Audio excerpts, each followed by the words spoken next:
ಇಲ್ಲ, ಒಂದು ಒಳ್ಳೆ ಪ್ರಯತ್ನ ಮಾಡಬೇಕು ಅಂತ ಅಷ್ಟೇ. ಒಂದು ಒಳ್ಳೆ ಸಿನಿಮಾ ಬರಲಿ. ಯಾಕಂದರೆ ಇವಾಗೆಲ್ಲ ಹೇಳ್ತಾರೆ ರಿಸ್ಕು ರಿಸ್ಕು ರಿಸ್ಕು ಅಂತ. ಏನು ರಿಸ್ಕ್ ಇಲ್ಲ, ರಿಸ್ಕೆಲ್ಲ ರಸ್ ಥರ ತಿನ್ಬೇಕು ಅಷ್ಟೇ. ಜೀವನನೇ ಅದು. ಇಲ್ಲಾಂದರೆ ವಿ ಹ್ಯಾವ್ ಟು. ಯಾಕಂದರೆ ಬೇರೆ ಭಾಷೆಗಳ ಜೊತೆ ಕಾಂಪೀಟ್ ಮಾಡಬೇಕು ಅಂದರೆ ಹೊಸ ರೀತಿ ಸಿನಿಮಾಗಳು ಬರಬೇಕು. ಅದು ಏನಾಗುತ್ತೆ ಆಗಲ್ಲ ಅನ್ನೋದು ಆಮೇಲಿನ ಪ್ರಶ್ನೆ. ನಾವು ಪ್ರಯತ್ನ ಪಡೆದೋದು ಹೆಂಗಾಗುತ್ತೆ? ಯಾಕಂದರೆ ನಾವು ಏನು ಬಿಡಿ 39-40 ವರ್ಷ ಆಗೋಯ್ತು. ಇನ್ನು ಎಷ್ಟು ವರ್ಷ ನಾವು ಮಾಡ್ತೀವಿ ಗೊತ್ತಿಲ್ಲ. ಬಟ್ ನೆಕ್ಸ್ಟ್ ಪೀಳಿಗೆ ಬರಬೇಕು, ನೆಕ್ಸ್ಟ್ ಜನ್ರೇಷನ್ ಬರಬೇಕು, ನೆಕ್ಸ್ಟ್ ಟೈಪ್ ಆಫ್ ಸಿನಿಮಾಸ್ ಬರಬೇಕು. ಆ್ಯಂಡ್ ನಾವೇ ನೋಡಿ, ನಾವೇ ಆಸೆ ಪಡ್ತೀವಿ ಈ ಥರ ಒಂದು ವಿಭಿನ್ನವಾದ ಸಿನಿಮಾ ಮಾಡಬೇಕಂತ ನಾವೇ ಆಸೆ ಪಟ್ಟಾಗ ಈ ಯಂಗ್ಸ್ಟರ್ಸ್ ಬಂದು ಇವಾಗ ಸಂದೀಪ್ ಅಂತವ್ರು ಬಂದು ಒಂದು ಸಬ್ಜೆಕ್ಟ್ ಹೇಳಿದಾಗ ನಂಗೆ ಭಾಳ ಖುಷಿ ಆಯಿತು. ಅದಕ್ಕೆ ಮುಂದೆ ಶಾಕಾರಿ ನಾನು ಯಾವಾಗ ನೋಡ್ತಾ ಇದ್ದೆ, ಟೈಮ್ಲಿದ್ದಾರೆ, ನಾನು ಯಾವಾಗ ನೋಡಬೇಕು ಈ ಪಿಕ್ಚರ್ನ ವೆಯ್ಟ್ ಮಾಡ್ತಾ ಇದ್ದೆ. ಬಟ್ ಅದು ಆಮೇಲೆ ಸರಿ ನೋಡೋಣ ಅಂತ ಒಂದು ಆಮೇಲೆ ಬಂದು ಕತೆ ಹೇಳಿದಾಗ ಶಾಕಾಹಾರಿ ವೆಜಿಟೇರಿಯನ್ನು, ಸೊ ಇದು ಪಬ್ಬರ್ ಮೋಸ್ಟ್ಲಿ ನಾನ್ ವೆಜ್ ಅಂತ ಕಾಣುತ್ತೆ. ಆ ನಾನ್ ವೆಜ್ ಅಂದರೆ ಆಲ್ ಟೈಪ್ ಆಫ್ ಎಮೋಷನ್ಸ್ ಇರೋಂಥ ಒಂದು ಸಿನಿಮಾ. ಬಟ್ ನನಗೆ ಆ ಡ್ರೈವ್ ಇಷ್ಟ ಆಯಿತು, ಸಿನಿಮಾ ಕತೆ ಡ್ರೈವ್ ತುಂಬ ಇಷ್ಟ ಆಯಿತು. ಟೋಟ್ಲಿ ಅವರು ಏನೊಂದು, ಯಾಕಂದರೆ ಎಲ್ಲ ಇದ್ರಲ್ಲೂ ಒಂದು ಕತೆ ಅಂತ ಮಾಡ್ತೀವಿ, ಆ ಕಥೆಯಲ್ಲಿ ಏನು ಹುಡುಕ್ತೀವಿ ಅನ್ನೋದಿದೆಯಲ್ಲ ಅದು ಮುಖ್ಯ. ಡೈರೆಕ್ಟ್ರ್ ಏನು ಹುಡುಕ್ತಾರೆ, ಅದು ಜನ ನೋಡಿ ಅವ್ರು ಏನು ಹುಡುಕ್ತಾರೆ ಅನ್ನೋದು ಮುಖ್ಯ ಆಗುತ್ತೆ. ಐ ಥಿಂಕ್ ಆ ಇದರಲ್ಲಿ ಭಾಳ ಅಷ್ಟು ಸ್ಕ್ರೀನ್ ಪ್ಲೇಲಿ ತುಂಬ ಚೆನ್ನಾಗಿ ಇದು ಮಾಡಿದ್ದಾರೆ. ಆ್ಯಂಡ್ ನನಗೆ ಭಾಳ ಕುತೂಹಲ ಕೊಡ್ತಾರೆ. ಐ ಥಿಂಕ್ ಅದು ಕೇಳಿದ್ಮೇಲೆ, ಕತೆ ಕೇಳಿದ್ಮೇಲೆ ಬಿರಿಯಾನಿ ಸುಮ್ಮನೆ ಬಂದು ಕೇಳ್ತಾ ಆಮೇಲೆ ಗೀತ ನಾವೇ ಮಾಡೋಣ ಈ ಸಿನಿಮಾನ. ನನಗೆ ಯಾಕೋ ಅನಿಸ್ತಾ ಇದೆ ಇದು ಒಂದು ಒಳ್ಳೆ ಸಿನಿಮಾ ಆಗುತ್ತೆ ಅಂತ ಒಂದು ಭರವಸೆ ಇದೆ ನನಗೆ.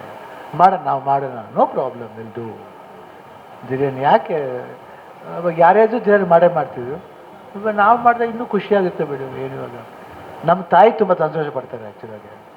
ಯಾಕಂದರೆ ನಮ್ಮ ಅಮ್ಮ ಇದ್ದಿದ್ರೆ ಸುಮ್ಮನೆ ಇರ್ತಿರ್ಲಿಲ್ಲ, ಖಂಡಿತ ಮಾಡಿರೋರು.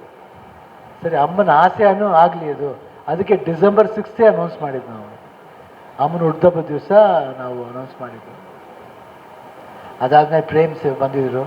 ಅದಾದಮೇಲೆ ಅಮೃತ ಇಷ್ಟು ವಯಸ್ಸಿಂದ ನೋಡಿದ್ದೀವಿ ನಾವು. ಶಬರಿಮಲೆಯಲ್ಲಿ ನಮ್ಮ ಜೊತೆ ಬರೋರು, ಮಗುವಿಂದ ನೋಡ್ತಾ ಬಂದಿದ್ದೀವಿ. ಅದಾದಮೇಲೆ ಅವ್ರದ್ದು ಟಗರು ಪಲ್ಯ ನೋಡಿದ್ದೆ, ತುಂಬ ಚೆನ್ನಾಗಿ ಮಾಡಿತ್ತು, ಭಾಳ ಮುದ್ದು ಮಾಡಿತ್ತು. ನನಗೆ ಪ್ರೇಮ್ ಮಗಳು ಇಷ್ಟರ ಮಟ್ಟಿಗೆ ಮಾಡ್ತಾರ ಅಂತ ಒಂದವರು. ಆಮೇಲೆ ಭಾಳ ತುಂಬ ಖುಷಿ ಆಯಿತು ನನಗೂ ಅವ್ರು ನೋಡಿ. ಆ್ಯಂಡ್ ಅವ್ರ ಮಗನೂ ಅಷ್ಟೇ, ಅವರು ಬರ್ತಾಯಿದ್ದ. I think more like a Prem ನಂಗೆ ತುಂಬ ಇಷ್ಟ, ಅವಾಗಿಂದ ನಂಗೆ ತುಂಬ ಇಷ್ಟ ಪ್ರೇಮ್ ಕಂಡ್ರೆ. ಐ ಥಿಂಕ್ ಪ್ರೇಮ್ ಜೊತೆ ಆ ಒಡನಾಟ ಯಾವಾಗಲೂ ಇತ್ತು. ಸಿನಿಮಾ ಜಾಸ್ತಿ ಮಾಡಿಲ್ಲ, ಒಂದೇ ಸಿನಿಮಾ ಮಾಡಿರೋ ಜೊತೆಲಿ. ಬಟ್ ಆದರೂ ಏನೋ ಒಂದು 100 ಸಿನಿಮಾ ಮಾಡಿದಷ್ಟು ಒಂದು ಪರಿಚಯ ಅವ್ರ ಜೊತೆಲಿ. ಆ್ಯಂಡ್ ಇಡೀ ತಂಡ, ಕ್ಯಾಮ್ರಾಮನ್ ಆಗಲಿ, ಮ್ಯೂಸಿಕ್ ಡೈರೆಕ್ಟರ್ ಆಗಲಿ, ಕೇಳಿದಾಗಲೇ ಖುಷಿ ಆಯ್ತು. ಅವ್ರು 4 ಸಾಂಗ್ ಇದೆ ಸಾಕು, 5 ಸಾಂಗ್ ಮಾಡಿರಿ ಅಂತ ಹೇಳಿದ್ದೀನಿ. ಅವ್ರು ಚೆನ್ನಾಗಿರಲಿ, ಮಾಡಲಿ ಅಂತ. ಕ್ಯಾಮ್ರಾಮನ್ ಇದ್ದಾರೆ, ಡೈರೆಕ್ಟ್ರ್ ತುಂಬ ಚೆನ್ನಾಗಿ ಮಾಡಿದ್ದಾರೆ. ಲೊಕೇಶನ್ಸ್ಗಳು ತುಂಬ ಚೆನ್ನಾಗಿದೆ. ಗೀತಾ ಹೇಳಿದಾಗೆ Bangalore, Mysuru, Coorg and Himachal Pradesh. I think ಒಂದು ಕುತೂಹಲ ಕೊಡುತ್ತೆ. ಒಂದು ವಿಭಿನ್ನವಾದ ರೀತಿ ಸಿನಿಮಾ ಆಗುತ್ತೆ ಬಿರಿಯಾನಿಗೂ. ಆ್ಯಂಡ್ ಎಲ್ಲ ಪಾತ್ರಗಳೂ ಭಾಳ ಇಂಪಾರ್ಟೆಂಟ್ ಆಗಿರುತ್ತೆ ಈ ಸಿನಿಮಾದಲ್ಲಿ. ಇವ್ರ ಪಾತ್ರ, ಅವ್ರ ಪಾತ್ರ ಅಂತ ಎನಿ ಸಿಂಪಲ್ ಪಾತ್ರ ನೋಡಿದಾಗ್ಲೂ ಎವ್ರಿಬಡಿ ವಿಲ್ ಲೈಕ್. ಇಷ್ಟು ಹೇಳ್ತಾ ನನ್ನ ಮಗಳು ಬಂದಿದ್ದಾಳೆ, ಧನ್ಯಾ ಬಂದಿದ್ದಾಳೆ, ಆಮೇಲೆ ಮಗಳ ಫ್ರೆಂಡು ಪ್ರಶಾಂತ್ ಬಂದಿದ್ದಾರೆ, ನಮ್ಮ ವಾಕಿಂಗ್ ಫ್ರೆಂಡ್ಸ್ ಬಂದಿದ್ದಾರೆ, ಆ್ಯಂಡ್ ಪ್ರೇಮ್ ಅವ್ರು ಬಂದಿದ್ದಾರೆ, ಶ್ರೀನಗರ್ ಕಿಟಿ ಬಂದಿದ್ದಾರೆ. ಥ್ಯಾಂಕ್ ಯು ಶ್ರೀನಗರ್ ಕಿಟಿ ಅವರೇ. ನಮ್ಮ ಡೈರೆಕ್ಟ್ರ್ ನಾಗಶೇಖರ್ ಬಂದಿದ್ದಾರೆ, ಸ್ಟೈಲಿಶ್ ಡೈರೆಕ್ಟರ್ ನಾಗಶೇಖರ್ ಬಂದಿದ್ದಾರೆ. ಯಾಕೆ ಅವ್ರು ಮಾತಾಡ್ಬೇಕಾದ್ರೆ ಸ್ಟೈಲಿಷ್ಟೇ ಮಾತಾಡ್ತಾರೆ, ಅದು ನಮ್ಗೆ ತುಂಬ ಇಷ್ಟ. ಶ್ರೀನಿ ಬಂದಿದ್ದಾರೆ, ಸಿನಿಮಾ ಅವ್ರು ಬಂದಿದ್ದಾರೆ, ಚೇಂಬರಿಂದ ಎಲ್ಲರೂ ಬಂದಿದ್ದಾರೆ, ವಾಕಿಂಗ್ ಫ್ರೆಂಡ್ಸ್ ಬಂದಿದ್ದಾರೆ. ಸೊ ಎಲ್ಲರಿಗೂ ಥ್ಯಾಂಕ್ಸ್ ಹೇಳೋಕ್ಕೆ ಇಷ್ಟಪಡ್ತೀನಿ. ಸೊ ಇನ್ನು ಮುಂದೆ ಶೂಟಿಂಗ್ ಸ್ಟಾರ್ಟ್ ಆಗುತ್ತೆ 15th 15ದಿಂದ ಮೇ 15th ಶೂಟಿಂಗ್ ಸ್ಟಾರ್ಟ್ ಆಗುತ್ತೆ. So it will go on. ಅವರು ಹೇಳಿದರೆ ಯಾವ ಹಂತದಲ್ಲಿ ಮಾಡಬೇಕು ಅಂತ. So according to that